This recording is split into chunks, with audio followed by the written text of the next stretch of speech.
নমস্কার। আজকে আমরা আবার উপস্থিত হয়েছি একটি বিষয়কে নিয়ে। সেটা হচ্ছে যে কলকাতাতে কিছুদিন আগে ৫ লক্ষ কণ্ঠে গীতা পাঠ হয়েছে।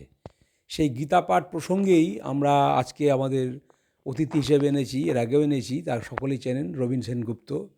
তো রবীনদা তো জানেন, রবীন্দার পরিচয় এর আগেও দিয়েছি। উনি একজন জ্ঞানী গুণী পণ্ডিত, প্রচুর পড়াশোনা করেন, লেখালেখি করেন, বিভিন্ন জায়গায় বক্তব্য রাখেন।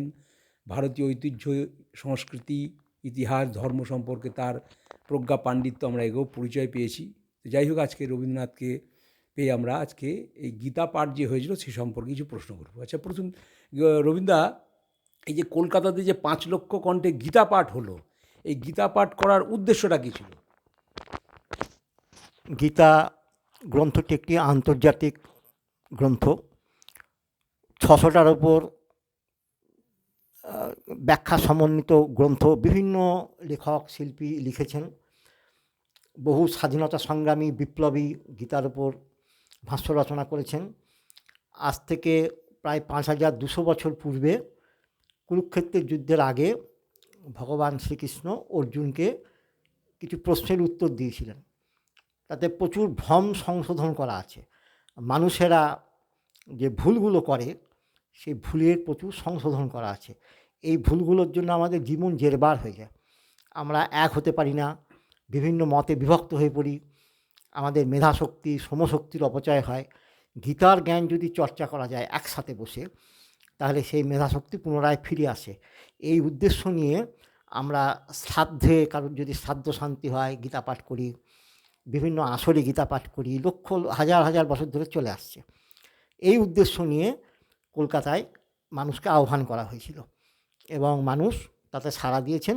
এবং একটি গ্রন্থকে আশ্রয় করে এতগুলো লোক একসাথে এসেছে, ৫ লক্ষ, এরকমটা ইদানিংকালে কখনো হয়নি।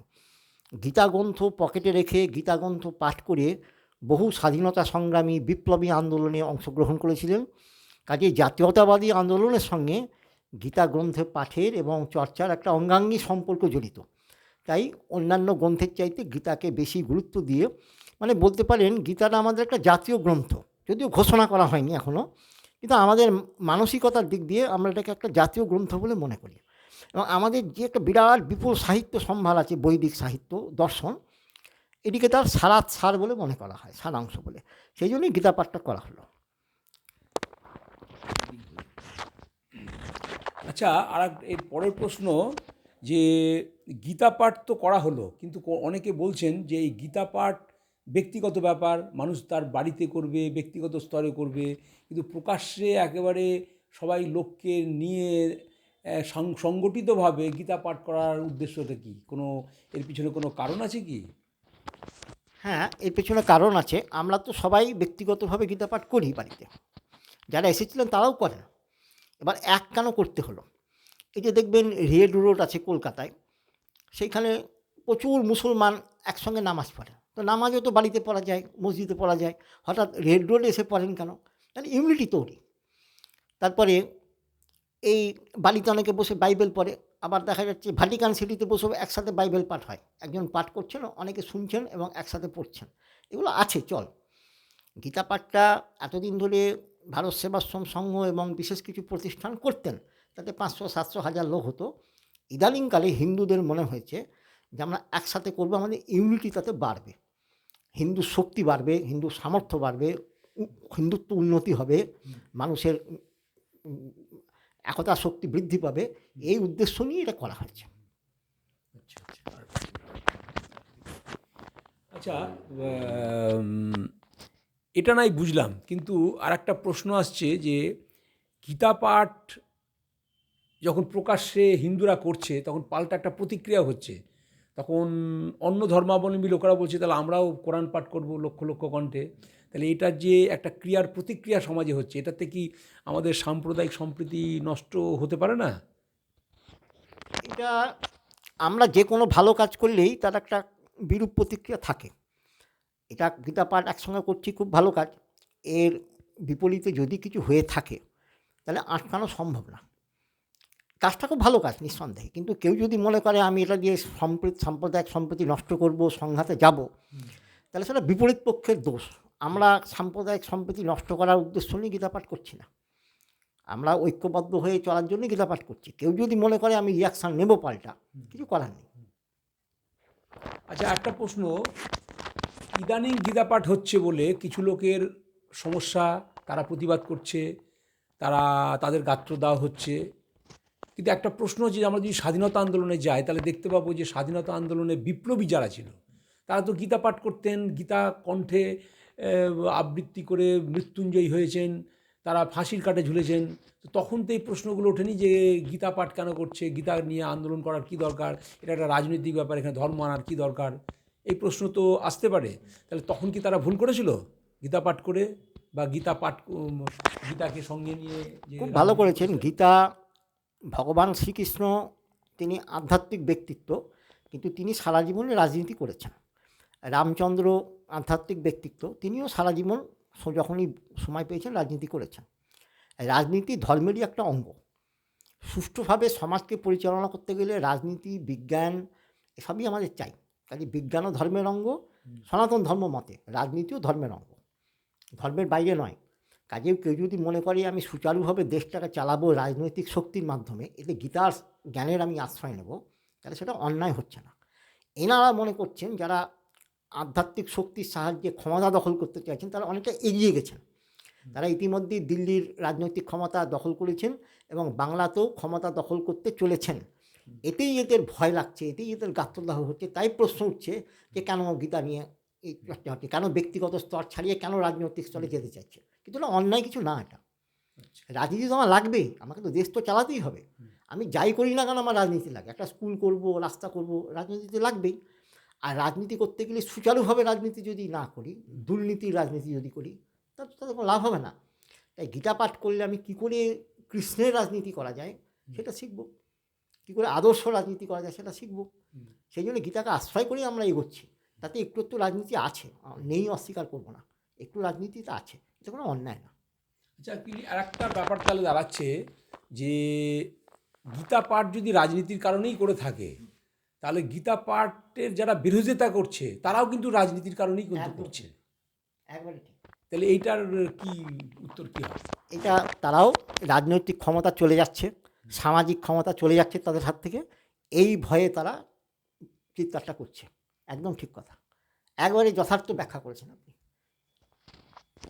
আচ্ছা, এবার একটা প্রশ্ন, স্বামী বিবেকানন্দ বলেছিলেন যে গীতা পাঠের থেকে ফুটবল খেলা বেশি প্রয়োজন।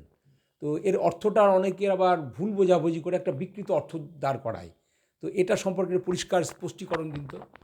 স্বামীজির ওই যে লেখাটা, গীতা পাঠ অপেক্ষা ফুটবল খেললে তোমার স্বর্গের অধিকতর শ্রমিকের নিকটবর্তী হইবে, ওটার ব্যাখ্যাতে উনি বলেছেন যে প্রথমে তোমরা ফুটবল বা ওই জাতীয় কিছু খেলে শরীরটাকে শক্ত করো, আর অশক্ত শরীর নিয়ে তোমরা গীতার মানে বুঝতে পারবে না। গীতার জ্ঞান যিনি দিচ্ছেন এবং গীতার জ্ঞান যিনি নিচ্ছেন, দুজনেই ছিলেন অতি শক্তিশালী। শ্রীকৃষ্ণ অর্জুন দুজনেই অতি শক্তিশালী।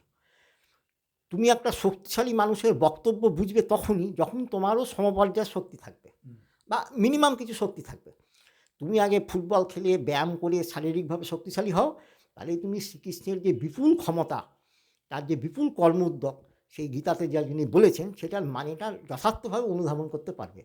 তাই তিনি বলেছেন আগে ফুটবল খেলো, শরীর শক্তিশালী করো এবং পরে গীতা পাঠ করো। উনি গীতা পাঠ করতে বারণ করেন। আমরা শরীরকে আগে ঠিক করতে বলেছি। হ্যাঁ, উনি গীতা পাঠ করতে বারণ করেননি। উনি যদি মনে করতেন যে গীতা পাঠ অপেক্ষা ফুটবল খেলা খুব দরকার, তাহলে তিনি স্টেডিয়াম তৈরি করতেন একটা, তিনি বেলুড় মঠ করতেন না।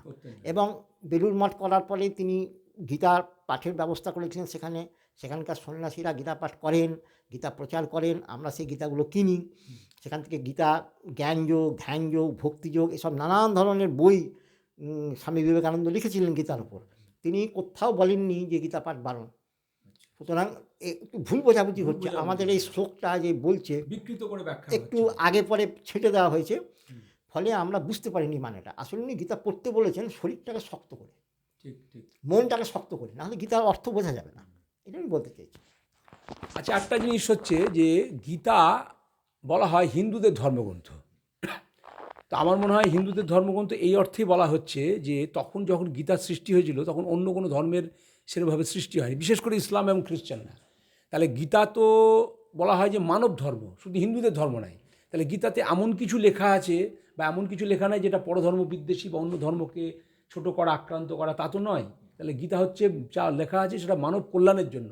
তাহলে গীতা যে কেউ পড়তে পারে, যে কেউ গীতা থেকে পথ অনুসরণ করতে পারে, জীবনের দিশা পেতে পারে, সে হিন্দু হোক, মুসলমান হোক, খ্রিস্টান হোক, যেই হোক, তাই তো?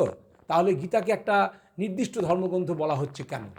এটা না পড়ে ভুল বলা হচ্ছে। যেমন ধরুন, আমরা যদি কোরআন পড়ি, তাতে স্পষ্ট বলা আছে যে যারা মুসলমান নয় এবং যারা মূর্তি পূজক তারা কাফের। খ্রিস্টানদের বক্তব্য হচ্ছে যারা খ্রিস্টান নয় তারা নেটিভ, তারা হেদেন। কিন্তু গীতায় একথা কোথাও বলা নেই। তিনি বলেছেন সংসারের সকল জীব আমার অংশ, সে খ্রিস্টান হোক, মুসলমান হোক, কেউ ওর বাইরে নয়। কেউ যদি আসরিক ভাব নিয়ে সাধনা করে, লোকজনকে পীড়া দেয়, কষ্ট দেয়, অন্যায় করে, এইভাবে যদি ধর্মানুচরণ করে, গীতা বলছে তাদের সদ্গতি হয় না, তারা ভালো থাকে না। কেউ যদি দৈবভাব নিয়ে ধর্মানুচরণ করে তাহলে তার ভালো হয় আস্তে আস্তে। প্রথম প্রথম তার অসুবিধা হয়, প্রথম প্রথম সে হেরে যায়, প্রথম প্রথম সে কষ্ট পায় ভালোভাবে, পরে ভালোভাবে থাকলে আস্তে আস্তে আস্তে আস্তে তার জীবনে সুখ শান্তি ফিরে আসে। আর অসৎ পথে চললে প্রথম প্রথম খুব সাফল্য আসে, গীতাতে বলা আছে, কিন্তু পরিণামে বিষমীহ, অর্থাৎ শেষে সেটা সমূলে ধ্বংস হয়ে যায়। যেমন রাবণ রাজা প্রথমে খুব ভালো ছিলেন, কংস প্রথমে খুব ভালো ছিলেন, দারুণ তেজ ছিল, পরে সমূলে ধ্বংস হয়ে গেল। সেই জন্য গীতাটা যে কোনো মানুষ পড়তে পারে ভালো হওয়ার জন্য, যে ভালোর উপযোগিতাটা কী সেটা ভগবান বুঝিয়ে দিয়েছে। তারপরে সকলেই বলে যে আমাদের কাউকে হত্যা করার অধিকার নেই, যে কোনো ধর্মগুরুরা বলে, বিশেষ করে সনাতন ধর্ম। গীতাতে শ্রীকৃষ্ণ বলছে নেই ঠিকই, কিন্তু তোমাকে কেউ যদি আক্রমণ করে, কেউ যদি তোমার কৃষ্টি সংস্কৃতি নষ্ট করতে চায়, কেউ যদি তোমাকে হত্যা করতে চায়, তোমার বাড়িতে অগ্নিসংযোগ এসব করতে চায়, তখন তাকে পাল্টা আক্রমণ করা যেতে পারে। তাতে যদি তার মৃত্যু হয় তোমার কিছু করার নেই। আইনের চোখে সে অপরাধী হতে পারে, কিন্তু আধ্যাত্মিক দিক থেকে সে ঠিক। আমাদের সাধুরা বলেন তুমি ফোঁস করবে, তুমি কেউ হইলে ভয় দেখাবে, ফোঁস করবে, এর বেশি কিছু করতে পারো না তুমি। কেউ বলে তোমায় এক গালে চল মারলে তুমি 8টা গাল বাড়িয়ে দেবে, এগুলো তারা বলেন। তো এইগুলো কিছু কিছু ক্ষেত্রে খাটে। কিন্তু যখন প্রচণ্ড আক্রমণ হয়, বিদেশি শক্তি, ভিন ধর্ম যখন আমাদের ধর্মকে শেষ করে দিতে উদ্যত হয়, তখন কিন্তু এই তত্ত্বগুলো খাটে না যে এক গালে চল মারলে একটা গাল পেতে দাও বা ফোঁস করে ছেড়ে দাও, তখন প্রতি আক্রমণ করতে হয়। এই তত্ত্বটা গীতাতে দেওয়া আছে যে নিজেকে বাঁচানোর জন্য, আপন ধর্ম সংস্কৃতি রক্ষা করার জন্য আমাদের পাল্টা আক্রমণাত্মক হওয়া যায়, এটা কোনো অন্যায় না। এই তত্ত্বটা অনেক জায়গাতেই ঠিকমতো দেওয়া নেই, এই জন্য গীতা লোকে পড়ে। আর একটা কথা বলা আছে যে মৃত্যুর পর তুমি যদি গীতা পাঠ করতে করতে যদি তুমি লড়াই করো, তোমার সদ্গতি প্রাপ্ত হবে, তুমি আবার জন্মগ্রহণ করতে পারো। তাহলে আমি যদি গীতা পাঠ করে লড়াই করি, আমার সদ্গতি হবে, এই ভেবে তারা পকেটে গীতা রেখে স্বাধীনতা সংগ্রামটা করেছিলেন। বা আমরাও যে লড়াই করছি, রাজনৈতিক, সামাজিক, অর্থনৈতিক লড়াই করছি, গীতাটাকে সামনে রেখে করছি। একটা তো আদর্শ গ্রন্থ আমাদের লাগবে। আর গীতার মধ্যে ধরুন বেদের বাণী, রামায়ণের বাণী, পুরাণের বাণী সমস্ত দেওয়া আছে। আমি রবীন্দ্র রচনা বলি, নজরুল রচনা বলি, শেক্সপিয়ার রচনা বলি, কার্ল মার্ক্সের রচনা বলি, তো কিছু কিছু কথা আছে যা গীতার সঙ্গে মিলে যায়।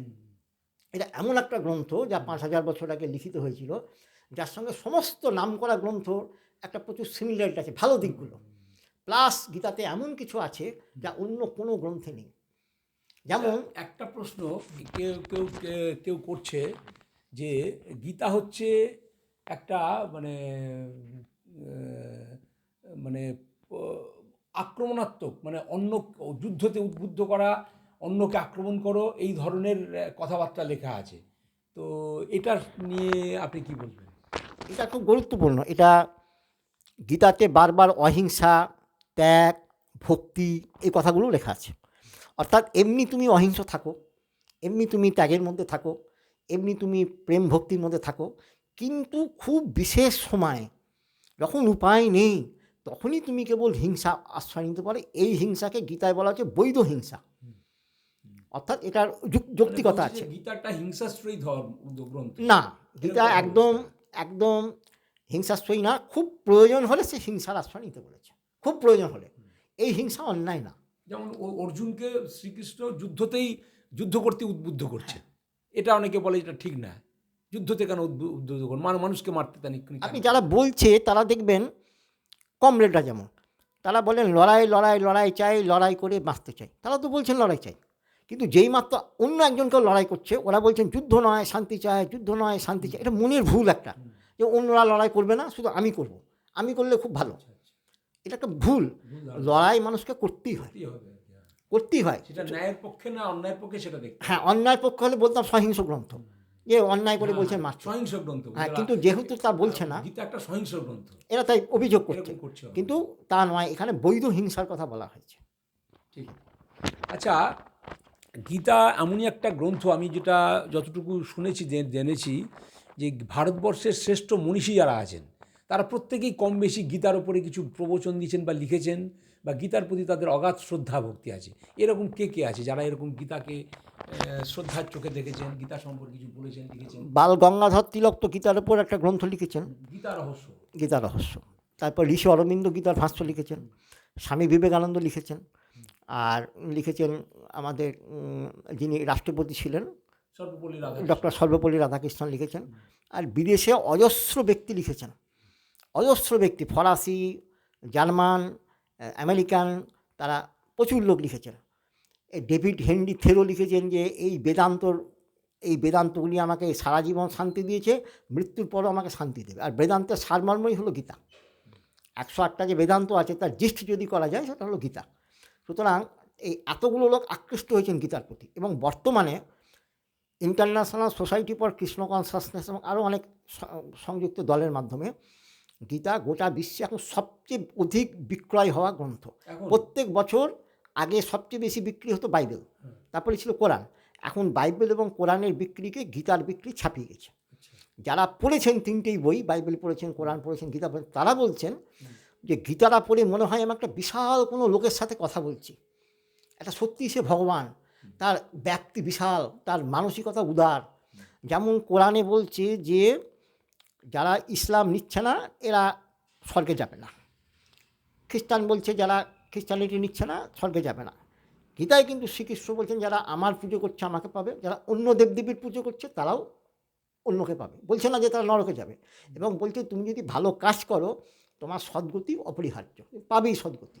বলছে না যে আমাকে বাদ দিয়ে তুমি যদি সৎ কাজ করো বা অন্যায় কিছু, মানে তুমি এত উদার সে যে যথামাং প্রপদ্যন্তে তাং ততৈব ভজাম্যহম, আমাকে যে যেভাবে পুজো করে আমি সেই পুজো গ্রহণ করি।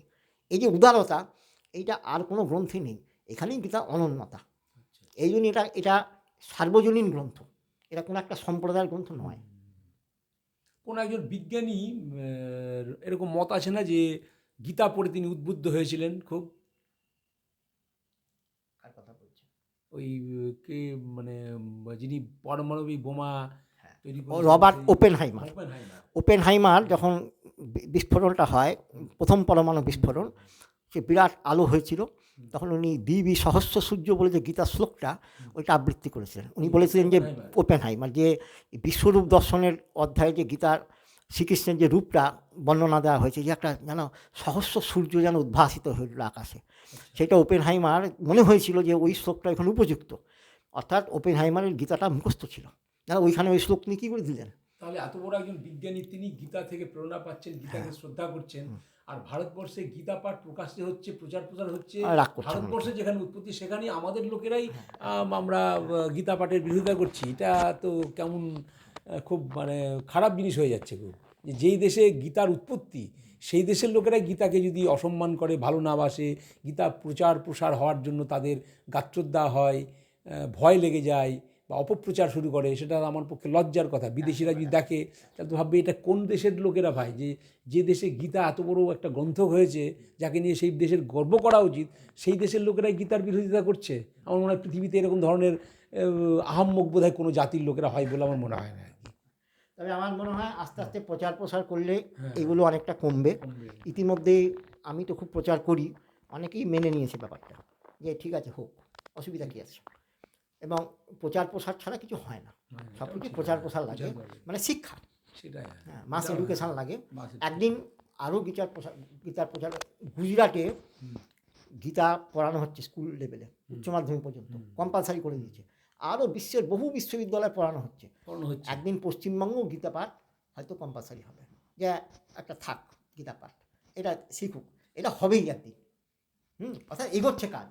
ঠিক আছে, আজকের মতো আলোচনা আমাদের এখানেই শেষ করলাম। গীতা পাঠ যে হয়েছিল তার সম্পর্কে রবীন্দ্রর কাছ থেকে আমরা কিছু শুনলাম। তো পরবর্তীকালে আবার আমরা অন্য কোনো একটা বিষয় নিয়ে আলোচনা করব। সকলকে নমস্কার জানিয়ে আজকের অনুষ্ঠান আমরা এখানেই শেষ করছি।